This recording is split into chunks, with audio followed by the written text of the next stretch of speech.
Hindi po kami nagkita ni Sharon, si Senator Kiko lamang po nung ako po ay basahan ng impormasyon. At inuulit ko po yung kwento, tinapik po niya ako sa kaliwang balikat ko, pag-angat ng ulo ko, nakita ko si Senador Kiko at ang sabi, Nanay, kumusta ka na? Halika, mag-usap tayo sa labas. Nasa Amerika po, si Sharon noon, may concert sila ni Gabby Concepcion.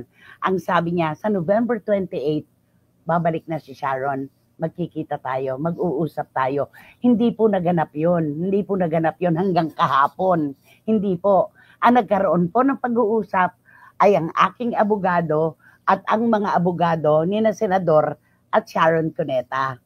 Ako po, meron man pong hinihingi na public apology o wala, makakapanalamin po ako. Diretso po ako makatitingin sa inyo. Kapag ako po ang kulang at labis, marunong po akong humarap sa katotohanan. Hindi po hinihingi ni Sharon at ni Senator Kiko ang public apology. Sa akin po nagmula yon sa SNN. Lahat po ng binitiwan kong salita doon ay hindi po pinractice. Hindi po yan pinlano. Alam po yan ni Romel at ni Wendell at ng aming staff. Ipinasok ko lang po dahil parang yun ang gustong sabihin ng puso ko. Ang sabi ko nga, nasaktan ko si Sharon Cuneta, alam ko po yun, kaya nga humantong sa ganito. At ako naman po, bilang nakapanakit ng aking kapwa, may handa po akong gamot para pagalingin naman yung sugat. Yun po ang talagang nilalaman ng aking puso. May nagtatanong, bakit kailangan mong gawin yung ganon? Hindi ko po ipagmamalaki ang sarili ko. Kung alam ko nang may kapos ako at may at kasobrahan, na ipinipilit ko pa rin po ang katwiran na balik ko. Gusto ko pong ipagmalaki ang aking sarili at gusto kong ipagmalaki nyo ako bilang tao na humaharap sa katotohanan at tumatanggap ng kakulangan. Gusto ko po yun. Ang pagpapakumbaba po, hindi yan makababawa sa ating pagkatao. Hindi po yan makababawa sa presyo ng langis at ng bigas. Ang pagpapakumbaba po ay isang senyal ng isang tao na marunong tanggapin ang kanyang kakulangan. Yun po yun. At eto na po yung kwento. So kahapon po, nung magkita-kita na po kami sa korte, ay 2 silya po yun na mahaba. Sa kaliwa po ako, nasa kanan si Senator Kiko at si Sharon. Huli na po silang pumasok dahil alam ng aming judge na nandun na sila sa labas. Nadidinig po yung ingay Maririnig po yung, mama ko naman po, pa-picture po tayo, yung mga ganon. Maririnig yung mga anasan sa labas. Pag upo nila, hinanap po ako ng mata ni Sharon. May isang dipa din po yung layo. Ang sabi niya, Nanay, I miss you, Nanay. Si Senator Kiko, isang ngiti na mula sa puso ang tinanggap ko. Talagang ganon po. Kaninong puso po ang hindi mababagbag na ang mga nagkaso sa iyo ay sila pa ang nagpapakumbaba. So, sinabi na, nag-order na po si judge na gano'n na nga po ang nangyari, nagkaroon na po ng komunikasyon ang magkabilang panig at tinatanggap po ni na Senator Kiko at Sharon yung aking mga sinabi sa SNN.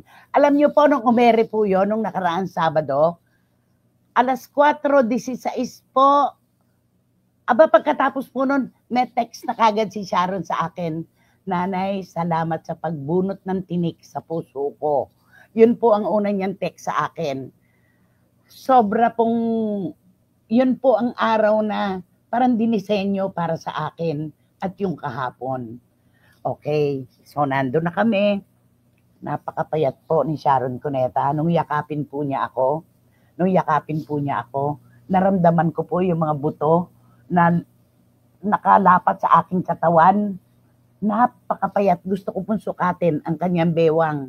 Sabi ko nga, payakap naman sa maalindog mong katawan. Tawa siya ng tawa. Sabi niya, alam mo Nanay, nung gumraduate ang apo mo sa New York, pinag-usapan na namin ito. Sabi ko sa kanya, Third, pagbalik natin, gusto ko, wala na, tapos na yung kay Nanay, para everybody happy na. Ayoko na yung ganon. Sabi niya, ayoko ng negativity, parang ganon.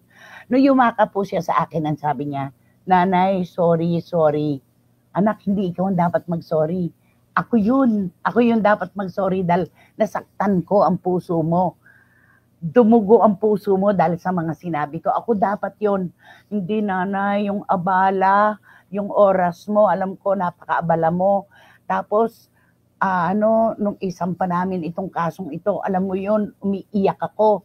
Iyak ako ng iyak kasi mahal kita. Kung naiinis lang daw po siya sa akin, hindi niya gagawin yon.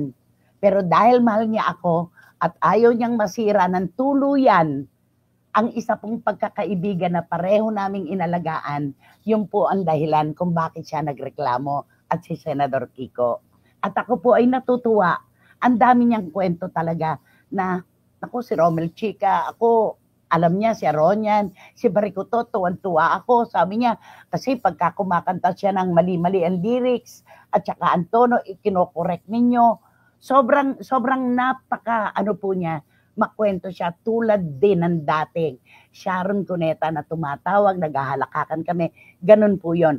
Lilinawin ko lang po, ito po ay natuldukan, hindi dahil sa kakapusan ng ebidensya. Hindi po kami dumating sa ganung punto. Iniurong po nila ang kasong ito dahil sa isang magandang komunikasyon na tinanggap po nila ang aking panghihingi ng paumanhin. Pampubliko man o pampribado, gusto ko po silang tawagin, pabayaan niyo po akong bigyan sila ng tatak sa puso ko. The forgiving couple. At alam ko po, galing sa puso po ang kanilang pagtanggap sa akin. Muli. Ayan. Gusto ko pong pasalamatan ito, ang akin pong abogado, si Attorney Shirley Tabangcura Dasco. Nasubaybayan ko po ang kanyang pagdadalaga, ang kanyang pagpapakasal, pagdadalang taot, pagkakaroon ng anak. Talaga pong kasama ko na siya lagi sa mga ganitong kaso. At ang mga abogado po, nina Sharon at Attorney Kiko, babanggitin ko pong isa-isa. Marami po sila pero 3 po yung nakalista sa akin. Sina Attorney Maria Priscilla Kim, Attorney Isabela Sabio, Attorney Gabby Concepcion. Huwag po kayong magulat. Talaga pong may abogado silang ang pangalan ay Attorney Gabby Concepcion. Siya po ay apo ng isang Sharonian. Ang apelyido nila ay Concepcion, kaya siya binigyan ng pangalang Gabriel Concepcion. Sharon Gabby po ang lola niya. Yun po yun.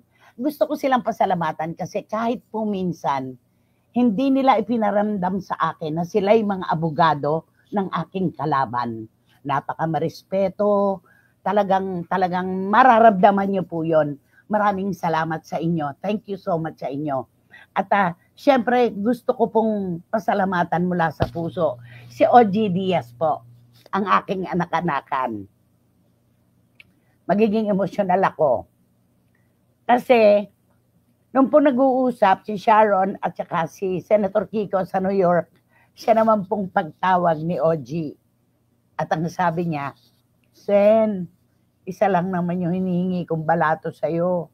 Yung kay Ate Christy. Nag-usap po sila. Pagbalik, aayusin natin.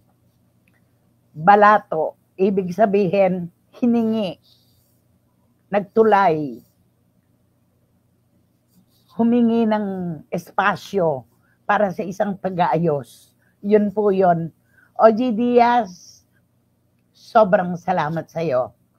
Sa inyo ni Senator Kiko sa pagtutulay. Sa lahat po ng mga CFMers, ng mga SNNers, nakasama ko po mula nung May 10, 2024 hanggang kahapon sa mahabang kwentong ito. Salamat sa inyo. Sa mga hindi pabor dito sa pagbabati, maganda po ang mundo kapag nagkakaayos kasi hindi ko naman po pinatikim sa inyo yung pagbibiyahe ko mula Valenzuela hanggang Makati sa pagdinig ng kasong ito. Kahit 1 minuto po ng buhay nyo, hindi ko po kayo inabala. Dito po sa bail na ibinigay ko sa korte, sa akin pong pagbibigay na ito, hindi ko po kayo inutangan kahit 5 duling.